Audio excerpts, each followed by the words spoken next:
तर भाजपा 303 वरून आता 240 वर आलेली आहे असं शरद पवार यांनी म्हटलंय। जागा कमी होण्यात यूपी महत्त्वाचं राज्य ठरलं असं देखील शरद पवार यांनी म्हटलंय।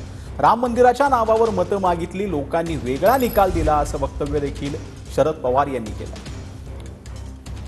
जे सत्तेमध्ये आले त्यांना 300पेक्षा जास्त जागा लोकांनी निवडून दिल्या होत्या।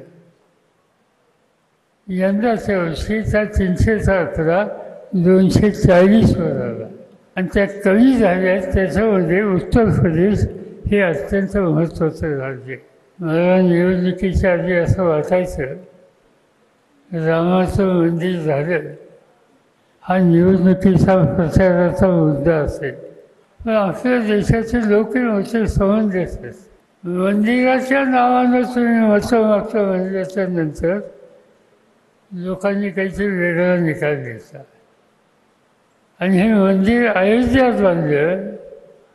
अयोध्यामध्ये भाजपचा पराभव झाला।